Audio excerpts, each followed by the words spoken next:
পর্ব ৮ বৃষ্টির পরিবর্তন ২। পরের দিন আমি আবারও পার্কে ঘুরতে এলাম। আমাকে দেখা মাত্র পার্কের লোকজন আমার কাছে জড়ো হলো। তাদের মধ্য থেকে একজন সাংবাদিক আমাকে জিজ্ঞেস করলো, আরে আপনি তো সেই ব্যক্তি যে গতকাল এই শহরের নামকরা শিল্পপতি মিস্টার কার্টারের মেয়েকে বাঁচিয়েছিলেন। একজন সোশ্যাল মিডিয়া ইনফ্লুয়েন্সার এই ঘটনা ফেসবুকে ছেড়ে দিয়েছে। এখন এই ঘটনা পুরো ফেসবুকে ভাইরাল। সবাই আপনাকেই খুঁজছে। সবার মনে একটা প্রশ্ন, হঠাৎ আপনার মধ্যে এত পরিবর্তন কোত্থেকে এলো? আমরা শুনেছিলাম আপনি নাকি মানুষের উপর অনেক অত্যাচার করতেন, যেই আপনার বাড়িতে যেত তাকেই ঘায়েল করে দিতেন, আপনাকে সবাই নরপশু বলে ডাকতো। সে আপনি হঠাৎ এত ভালো হয়ে গেলেন কিভাবে? আমি শুধু উত্তরে এতটুকু বললাম, সৃষ্টিকর্তা আমাকে ভালো মানুষ বানানোর জন্য আমার কাছে একজন মাসিহা পাঠিয়েছে। সাংবাদিকটি আমাকে আরও কিছু প্রশ্ন জিজ্ঞাসা করতে যাচ্ছিল, কিন্তু তার আগে আমি সেখান থেকে পালিয়ে গেলাম। আমার পেছন পেছন অনেক মানুষ দৌড়াচ্ছিল। দৌড়াতে দৌড়াতে আমি বাংলোতে পৌঁছে গেলাম। আমার বাংলোর সামনে মানুষগুলো দাঁড়িয়ে দরজা ধাক্কাতে লাগলো, কিন্তু আমি দরজা খুললাম না। এ ঘটনার পর আরও ২০ দিন কেটে গেল। এখন মানুষ আমাকে আর আগের মতো ভয় পায় না, কারণ তারা বুঝে গেছে আমি সে আগের আমি নেই। কিন্তু তারপরেও এখনও অনেক মানুষ আমাকে ঘৃণা করে। আগে এটা নিয়ে আমার খুব মন খারাপ হতো, এখন হয় না, কারণ এখন আমি বেশ কিছু মানুষ পেয়ে গেছি যারা আমাকে পছন্দ করে এবং আমার সাথে ভালো ব্যবহার করে। একদিনের ঘটনা, আমি রাস্তা দিয়ে হাঁটছিলাম। হাঁটতে হাঁটতে আমি খেয়াল করলাম কতগুলো গুন্ডা বদমাশ একটা কিশোর ছেলেকে ঘিরে দাঁড়িয়ে আছে।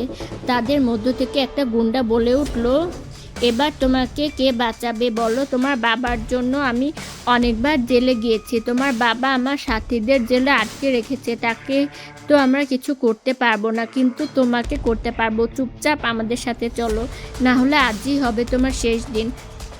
কিশোর ছেলেটি গুন্ডাটাকে বলল, তোর সাথে আমি কখনোই যাব না, যা পারিস কর। তোদের অ্যারেস্ট করে আমার বাবা কোনো ভুল কাজ করেনি। তোরা এই শহরের মানুষদের রাতের ঘুম নষ্ট করেছিস। শহরের মানুষরা সবসময় তোদের আতঙ্কে থাকে। কিশোর ছেলের এই কথাটা শুনে গুন্ডাটা খুবই রেগে গেল এবং তার চেলাদেরকে বলল, কার জন্য অপেক্ষা করছিস? ছেলেটাকে ধর, না হলে সে তার বাবাকে কল করবে এবং আমাদেরকে আবারও জেলে যেতে হবে।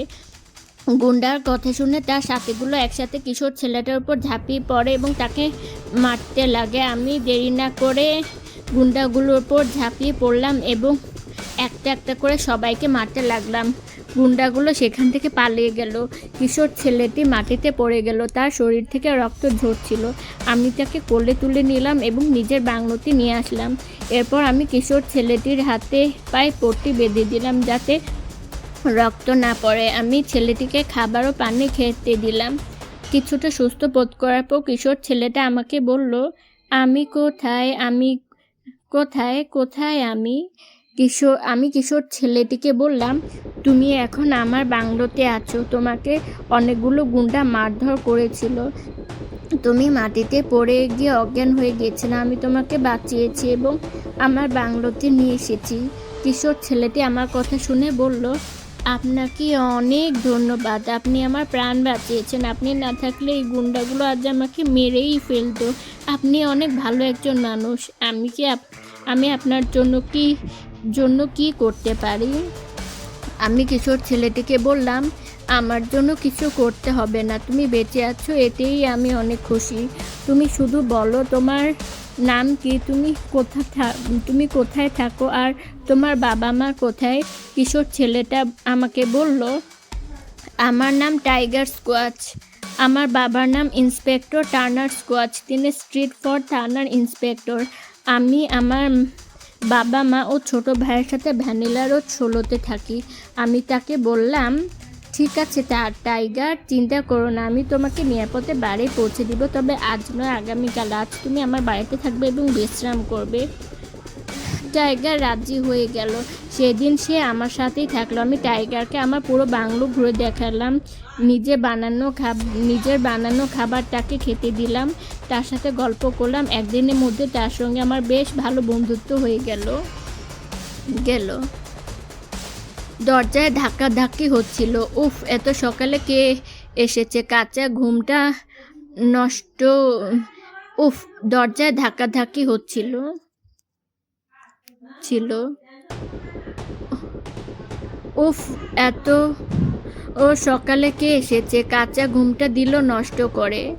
মনে মনে বলতে বলতে আমি দরজা খুলে দিলাম। খুলে দেখলাম সামনে একজন পুলিশ দাঁড়িয়ে আছে। আমি কিছুটা ভয় পেয়ে গেলাম। পুলিশটা বলে উঠল, আমি খবর পেয়েছি যে তুই আমার ছেলেকে কিডন্যাপ করেছিস। তোর এত বড় সাহস, ইন্সপেক্টর টার্নার ছেলেকে কিডন্যাপ করিস? এক্ষুনি তোকে মজা দেখাচ্ছি। এই বলে ইন্সপেক্টর টার্নার আমার হাতে হাত পা পাওয়াতেই যাবে এমন সময় তিনি কি দেখে যেন থমকে গেলেন। পেছনে ঘুরে দেখলাম টাইগার দাঁড়িয়ে আছে। টাইগারকে দেখে ইন্সপেক্টর টার্নার দৌড়ে গিয়ে তাকে জড়িয়ে ধরলো এবং বলল, টাইগার বাবা আমার, তুই এই এক রাতে কোথায় গায়েব হয়ে গিয়েছিলি? আমি জানতে পেরেছি এই নরপশু তোকে কিডন্যাপ করেছে। টাইগার তার বাবাকে বলে, বাবা তোমাকে কেউ ভুল খবর দিয়েছে, সে নরপশু নয়, সে একজন হিরো। গতকাল সে আমার জীবন বাঁচিয়েছে এক পালতু গুন্ডার হাত থেকে। টাইগারের কথা এক পলাতক গুন্ডার হাত থেকে। টাইগারের কথা শুনে তার বাবা অনেক অবাক হলো। বলল, এই নরপশু তোর জীবন বাঁচিয়েছে? আমার বিশ্বাস হচ্ছে না, পুরো ঘটনা খুলে বল। টাইগার তার বাবাকে পুরো ঘটনা খুলে বলল। টাইগারের বাবা মন দিয়ে টাইগারের কথা শুনছিল। সেই সময় তার ফোনে কল এলো। তিনি কল রিসিভ করলেন। তাকে কে যেন অপর পাশ থেকে বলছিল, স্যার, পলাতক সন্ত্রাসী ও তার সাথীরা ধরা পড়েছে। রিমান্ডে নিয়ে গিয়ে জিজ্ঞাসাবাদ করে জানতে পেরেছি যে একটা ভয়ঙ্কর নরপশু তাদেরকে প্রচণ্ড ধোলাই করেছে। তারা আপনার ছেলেকে মেরে ফেলতে চেয়েছিল, কিন্তু সে নরপশুর জন্য পারেনি। আপনি তাড়াতাড়ি থানায় আসুন। কল কেটে গেল। ইন্সপেক্টর টার্নার কিছুক্ষণের জন্য নিস্তব্ধ হয়ে গেলেন। এরপর আমাকে বললেন, আপনাকে অনেক ধন্যবাদ আমার ছেলের জীবন বাঁচানোর জন্য। আপনি না থাকলে আমি আমার ছেলেকে সারা জীবনের জন্য হারিয়ে ফেলতাম। আমি আপনাকে অনেক ভুল বুঝিয়েছিলাম, আমাকে ক্ষমা করে দিও। আমি তাকে বললাম, আপনাকে ক্ষমা চাইতে হবে না, আপনি আমার বাবার বয়সী। একজন বাবা হিসেবে যা করার দরকার আপনি তো তাই করেছেন। আপনার জায়গায় আমি থাকলে আমিও তাই করতাম। ইন্সপেক্টর টার্নার আবার আমাকে জিজ্ঞেস করে, তুমি এত বড় বাংলোতে একাই থাকো, তোমার বাবা মা কোথায়, আর তুমি দেখতে এত অদ্ভুত কেন? আমি ইন্সপেক্টরকে বললাম, আমার বাবা মা নেই, আমি বাংলোতে একাই থাকি। আমি জীবনে মানুষের কাছ থেকে অনেক কষ্ট পেয়েছি, তাই আমি মানুষকে এড়িয়ে চলি। আমার কথা শুনে ইন্সপেক্টর আমাকে বলল, তোমার জীবনে যা কষ্ট রয়েছে তা তুমি আমাকে বলতে পারো, আমি যথাসাধ্য তোমার সমস্যা সমাধান করার চেষ্টা করব। আজ আমি চলে যাচ্ছি, কিছুদিন পর আবার আসবো এবং সেদিন তোমার জীবনের ঘটনাগুলো শুনবো। এই বলে ইন্সপেক্টর টার্নার তার ছেলে টাইগারকে নিয়ে সেখান থেকে চলে গেল। আমি মনে মনে নিজেকে প্রশ্ন করছিলাম, ইন্সপেক্টর সত্যি আমাকে সাহায্য করবে তো?